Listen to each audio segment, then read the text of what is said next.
सो मेरे दोस्तों, आपका स्वागत है दोबारा इस एक नई श्रृंखला में, जो श्रीलंका के बीच नहीं, हमारे बीच नहीं, खुद अपने आप से हो रही है। और वो है ज़्यादा से ज़्यादा अपने आप को एक अच्छा इंसान बनाने की। हम सबको पता है कि the only thing matter in our life is not how much you get successful in the eye of others. The only thing really matters in our life is how much you are satisfied with yourself, how much best you are doing, how much you are utilizing your potential and your capability in your everyday life to make yourself a better person than the previous one you was yesterday. So दोस्तों, आज फिर कुछ नया सीखते हैं और आज फिर अपने इस दिन को और बेहतर बनाने की कोशिश करते हैं। तो हम आज अफेक्ट ऑफ अलोइंग एलिमेंट्स देखने वाले हैं। ये थोड़ा थ्योरी वाला होने वाला है, तो मेरे साथ रहिएगा और हम जल्दी से ख़त्म कर देंगे। तो पहला में जो एलिमेंट है वो हम सल्फ़र लेने वाले हैं। देखो यार, सल्फ़र एलिमेंट का क्या फ़र्क पड़ता है, सल्फ़र एलिमेंट अगर मैं डालूं तो क्या फ़र्क पड़ता है। तो देखो यार, सल्फ़र जो है, सल्फ़र आयरन के साथ रिएक्ट कर जाता है। अरे यार हट जाइए, जो सल्फ़र है, ओके ड्रो मेरे ब्रो, ओके, जो सल्फ़र है it reacts with iron, its reacts with, red pen क्यों नहीं आया, इट्स रिएक्ट विद आयरन। तो ये आयरन के साथ रिएक्ट करता है और स्टील के साथ भी रिएक्ट कर जाता है भाई, IRON, ओके, आयरन के साथ और स्टील के साथ, दोनों के साथ रिएक्ट करता है। रिएक्ट करके क्या फॉर्म करता है वो इंपॉर्टेंट, क्या फॉर्म करता है ये फॉर्म करता है भाई आयरन सल्फाइड। भाई ये इंपॉर्टेंट क्यों है? Iron sulphide is brittle compound मेरे दोस्त, ब्रिटल कंपाउंड। तो जो ये आयरन सल्फाइड है ये कैसा है? ब्रिटल कंपाउंड है। और ये ब्रिटल कंपाउंड क्या होता है भाई? ये सैरीगेट कर जाता है, क्या, ग्रेन बाउंड्रीज के में सैरीगेट कर जाता है, अराउंड द ग्रेन बाउंड्री। और आपको पता है, नहीं पता तो पता होना चाहिए, जो ग्रेन बाउंड्री होता है, उसका मेल्टिंग पॉइंट जो होता है वो लो होता है। क्यों मेल्टिंग पॉइंट लो होता है भाई? क्योंकि जो एनर्जी होती है ग्रेन बाउंड्री के पास वो हाई होती है। क्यों हाई होती है एनर्जी भाई? क्योंकि जो इंटर एटॉमिक डिस्टेंस होता है ग्रेन बाउंड्रीज में के पास वो लो होता है। तो इंटर एटॉमिक डिस्टेंस अगर लो है तो कुलम्बिक फोर्स हाई है, कुलम्बिक फोर्स हाई है तो एनर्जी भी ज़्यादा होगी, एनर्जी ज़्यादा होगी तो इंस्टेबिलिटी ज़्यादा होगी, तो मेल्टिंग पॉइंट लो होगा। ठीक है ना? तो मेल्टिंग पॉइंट जो ग्रेन बाउंड्री पे होता है वो क्या होता है? लो होता है। ग्रेन बाउंड्री पे मेल्टिंग पॉइंट लो होता है और ये आयरन सल्फाइड क्या सेग्रीगेट कर जाता है ग्रेन बाउंड्री पे और क्या फॉर्म करता है? इंक्लूजन फॉर्म करता है। और इंक्लूजन फॉर्म करता है तो हुआ क्या भाई? तो अगर आप हॉट वर्किंग कर रहे हैं तो ग्रेन बाउंड्री मेल्ट हो जाएगा और कंपाउंड दो पीसीज में टूट जाएगी। तो जो हाई सल्फर स्टील है वो कभी भी वो exhibit hot cracking tendency, therefore steel should not hot work. तो high sulphur steel hot cracking tendency को शो कर सकता है, इसलिए कभी भी स्टील पे हॉट वर्क नहीं करनी चाहिए। कौन से वाले? हाई सल्फर वाले। समझ आ गया भाई? हॉट वर्क बोले तो एबव रिक्रिस्टलाइजेशन टेम्परेचर पे वर्क नहीं करना चाहिए। और इसका क्या हो सकता है भाई? सल्फर का कुछ और देखिए, अगर minor amount of sulphur add करे तो जो मशीनेबिलिटी है वो इंक्रीज हो जाती है। ठीक है ना? क्यों इंक्रीज हो जाती है? क्योंकि जो आयरन सल्फाइड बनता है यार वो क्या करता है? वो शियर फोर्स को कम कर देता है, वो शियर फोर्स को या शियर स्ट्रेंथ को कम कर देता है। तो जो पावर कंज्यूम होता है काटने के लिए वो भी कम हो जाता है। और लेकिन इससे क्या होता है यार, ये ब्रिटलनेस थोड़ा बढ़ा देता है। क्योंकि ब्रिटलनेस पहले से बढ़ा हुआ है तो हम क्या करते हैं? हमेशा सल्फर के साथ मैग्नीज ऐड करते हैं। मैग्नीज क्यों ऐड करते हैं? क्योंकि मैग्नीज क्या होता है? वो मोर डक्टाइल होता है। तो जब भी हम सल्फर होता है तो सल्फर के साथ मैंगनीज ऐड करते हैं, sorry manganese not manganese, manganese add करते हैं। और मैंगनीज क्या होता है? वो मैंगनीज सल्फाइड बनाता है जो कि ब्रिटलनेस स्टील की कम करता है। क्यों कम करता है? क्योंकि manganese is more ductile than iron sulphide, जो whatever manganese sulphide is more ductile than iron sulphide, whatever it is. अब दूसरा जो कंपाउंड हम पढ़ने वाले हैं जी मेरे दोस्त, उसका नाम है क्या, फास्फोरस। अब जो फास्फोरस है इसको फटाफट खत्म करते हैं ना दोस्त। अब जो फास्फोरस है, फास्फोरस वही क्या, फेराइट में डिसॉल्व हो जाता है। कौन से आइट में, फेराइट में डिसॉल्व हो जाता है। और जैसे ही डिसॉल्व होता है क्या बढ़ाता है, क्या बढ़ाता है, वो बढ़ाता है टेंसाइल। टेंसाइल क्या बढ़ाता है, वो टेंसाइल स्ट्रेंथ। क्या बढ़ाता है वो, टेंसाइल स्ट्रेंथ। ये बात याद रखना, 3-4 चीजों में ये वो बढ़ाता है टेंसाइल स्ट्रेंथ, और उसके साथ हार्डनेस भी बढ़ा देगा, और उसके साथ हार्डनेस भी बढ़ा देगा। कौन कौन, फास्फोरस, उसके साथ हार्डनेस भी बढ़ा देगा। डिसॉल्व किसके अंदर हो रहा है, फेराइट के अंदर डिसॉल्व हो रहा है। एक और काम करता है भाई फास्फोरस, क्या, कोरोजन रेजिस्टेंस है। ये काम की चीज है क्या, कोरोजन रेजिस्टेंस। कौन, फास्फोरस। और एक चीज और क्या काम करता है भाई, ये प्रमोट करता है क्या, कोल्ड क्रैकिंग टेंडेंसी। अब ये क्या है, कोल्ड क्रैकिंग टेंडेंसी। भाई कोल्ड क्रैकिंग टेंडेंसी क्या होती है, जब हम कोल्ड वर्क कर रहे होते हैं, जब हम कोल्ड वर्क कर रहे होते हैं तो अगर क्रैक आ जाता है तो उसे बोलते हैं कोल्ड क्रैकिंग, ठीक है ना। तो फास्फोरस डालने से कोल्ड क्रैकिंग टेंडेंसी स्टील के अंदर बढ़ती है। क्यों बढ़ती है भाई, क्योंकि जब फास्फोरस डाला तो ये आयरन फॉस्फाइड का फॉर्मेशन करते हैं, आयरन फॉस्फाइड का फॉर्मेशन करते हैं। और आयरन फॉस्फाइड एक ब्रिटल कंपाउंड है। अगर मैं माइनर अमाउंट में फास्फोरस डालूं तो ये भी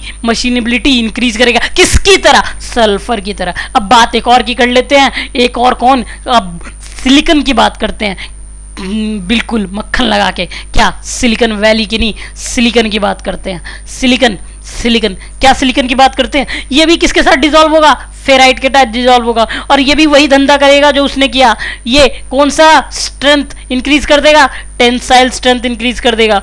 और एक काम ये अच्छा करेगा क्या, कि ये टफनेस को और टेंसाइल स्ट्रेंथ को, दोनों को एक साथ इंक्रीज करेगा, बिना डक्टिलिटी को डिक्रीज किए हुए। तो सिलिकॉन का एक काम अच्छा है, देखो यार कलर भी सिलिकॉन जैसा आ रहा है। सिलिकॉन का एक काम अच्छा है कि वो टेंसाइल स्ट्रेंथ और टफनेस दोनों को इंक्रीज करेगा, डक्टिलिटी को बिना डिक्रीज किए हुए। एक और काम बता दे भाई मेरे सिलिकॉन का, कि वो रेजिलियंस को इंक्रीज करता है। आपको पता है रेजिलियंस क्या होता है, नहीं पता, मेरे आगे आने वाले लेक्चर्स में आपको पता चल जाएगा। वो रेजिलियंस को इंक्रीज करता है किसके अंदर, स्टील के अंदर। सब कुछ स्टील के अंदर बात हो रही है मेरे दोस्त। और तो सिलिकॉन स्टील में यूज किया जाता है,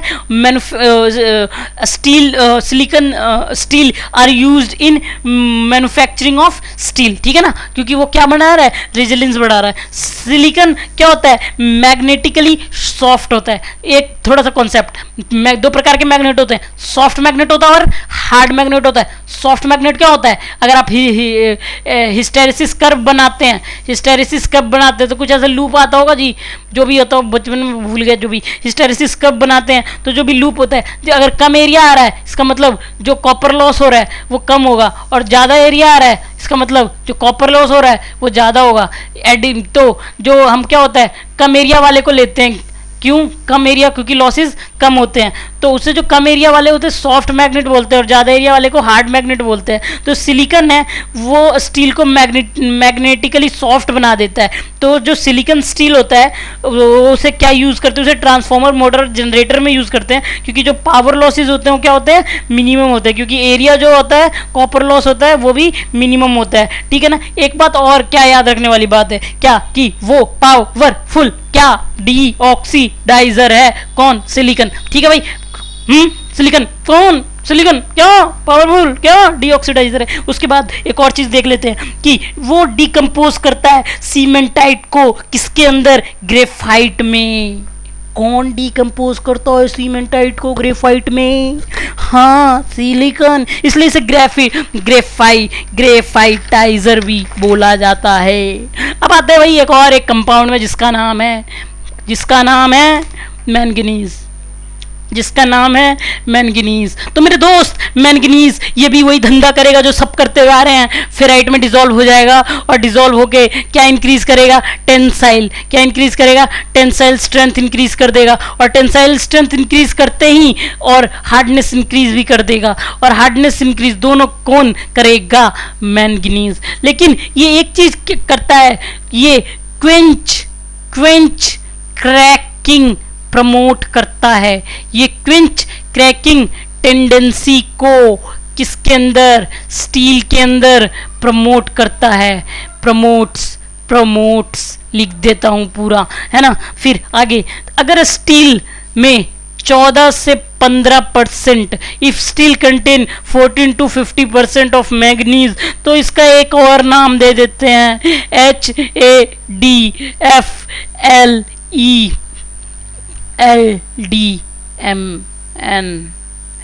had failed, FIEL, sorry, it is FIEL, had filled manganese steel, it called had filled manganese steel। क्यों बोला ऐसा, इसका नाम क्यों दिया? क्योंकि जो इसका वियर रेजिस्टेंस है भाई वो बड़ा ही तगड़ा है, कितना तगड़ा है कि जो बुलडोजर होता है उसकी ब्लेड्स, उसकी टूथ्स इसी से बने होते हैं।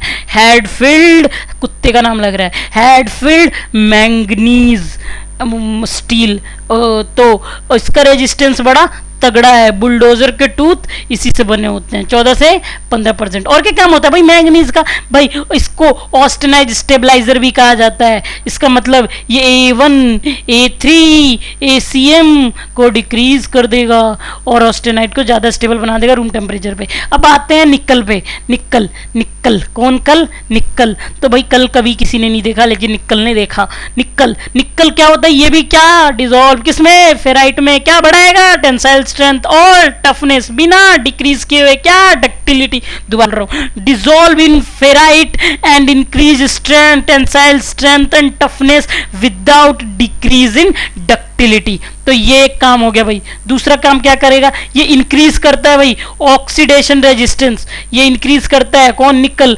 ऑक्सीडेशन रेजिस्टेंस को इंक्रीज करता है भाई, ठीक है ना। और क्या करता है? डिक्रीज करता है कोफिशिएंट ऑफ थर्मल एक्सपेंशन।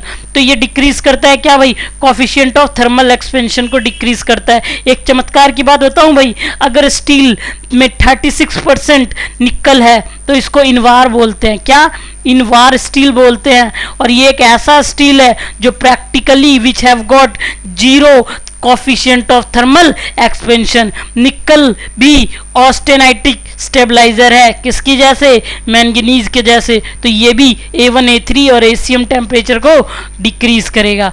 अब एक और की बात करते हैं जो W है, और ये जो W है वो टंगस्टन है। और इसके साथ एक और की बात करते हैं क्रोमियम, और एक और की बात करते हैं वैनीडियम और मोलिब्डेनम। इन चारों की एक साथ बात कर लेते हैं। क्या भाई? ये चारों आपको पता है बचपन से कार्बाइड फॉर्म करते हैं भाई, कार्बाइड फॉर्मिंग एलिमेंट्स है। और जब ये कार्बाइड फॉर्म करेंगे तो क्या बढ़ा देंगे? हार्डनेस बढ़ा देंगे और वियर रेजिस्टेंस, दोनों एक साथ बढ़ा देंगे। हार्डनेस बढ़ा देंगे और वियर रेजिस्टेंस बढ़ा देंगे। एक और काम करते हैं यार, ये कंट्रोल करते हैं ग्रेन ग्रोथ को। क्या? ग्रेन ग्रोथ को कंट्रोल करते हैं, ये ग्रेन ग्रोथ को कंट्रोल करते हैं। और जिसके कारण क्या होता है, इसे ग्रेन साइज रिफाइनमेंट की तरह एक्ट करते हैं। ये ग्रेन साइज रिफाइनमेंट की तरह एक्ट करते हैं ये। और कुछ स्पेशल इनके लिए अलग अलग बोल दिया जाए चारों मेहमानों के लिए तो अच्छा रहेगा। जो टंगस्टन है भाई वो क्या डिटरमाइन इंक्रीज करता है? Hot strength and hot hardness. इन दोनों को क्या इंक्रीज करेगा? टंगस्टन। अब जो क्रोमियम के लिए बोला जाए तो ये क्या करता है? ये इंक्रीज करता है कोरोजन रेजिस्टेंस।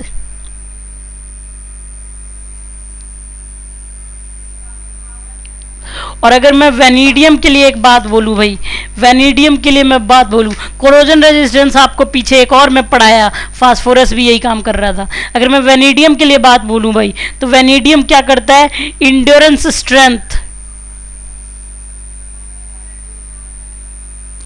या फिर फटीग स्ट्रेंथ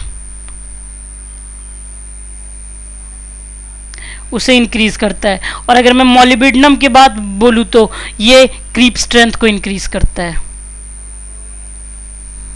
ठीक है, अब हम बात करते हैं एक और एलिमेंट की जो है टाइटेनियम और नियोबियम। टाइटेनियम और नियोबियम भाई ये दोनों ही स्टेबल कार्बाइड फॉर्म करते हैं, ये दोनों ही स्टेबल कार्बाइड फॉर्म करते हैं। और इसके बाद एक और, क्योंकि ये स्टेबल कार्बाइड फॉर्म करते हैं तो कार्बाइड जैसा ही फॉर्म करेंगे तो हार्डनेस इंक्रीज होगी और वियर रेजिस्टेंस इंक्रीज होगा। लेकिन इनका एक काम जो बड़ा मुझे अच्छा लगा कि ये इंक्रीज कर देते हैं क्रीप पी लोगों का रेजिस्टेंस, तो ये इंक्रीज करते हैं क्रीप रेजिस्टेंस। बोरोन एक ही फंक्शन है जो काम आज तक आया है, वो है कि ये सरफेस हार्डनेस इंक्रीज करता है और वो है कि ये कोरोजन रेजिस्टेंस इंक्रीज करता है। तो 3 बंदों के नाम आ गए भाई, corrosion resistance, phosphorus, chromium and boron, all 3 increases corrosion resistance. और अब आते हैं कुछ एल्युमिनियम पे। एल्युमिनियम क्या करता है भाई? एल्युमिनियम करता है भाई, ये पावरफुल डीऑक्सीडाइजर है, डीऑक्सीडाइजर। एक और था जो ऑक्सीडेशन से प्रिवेंट करता था, जो बुलडोजर जिसमें आया था वो था क्या, वो सेम था? There is a person, no, देखो जो ऑक्सीडाइजर से प्रिवेंट करता था वो था निकल, और बुलडोजर जिसमें आया था वो था मैंगनीज। आगे चलते हैं। तो एल्युमिनियम क्या है? डीऑक्सीडाइजर है और ये ग्रेन ग्रोथ रिफाइनमेंट में हेल्प करता है। Where is my, grain growth refinement में हेल्प करता है। अगर लार्ज क्वांटिटी में ऐड कर दूं भाई तो ये Fe के साथ रिएक्ट करता है और फॉर्मेशन करता है Fe एल्युमिनियम आयरन एल्यूमिनेट की, और जो कि एक ब्रिटल कंपाउंड है। और जो कि ब्रिटल कंपाउंड है तो क्या क्या कांड होने वाले हैं आपको पता है। तो आज के लिए इतना ही, एलिमेंट्स काम आते हैं और इतने से ही क्वेश्चन बनते हैं। Bye bye, see you, Tata.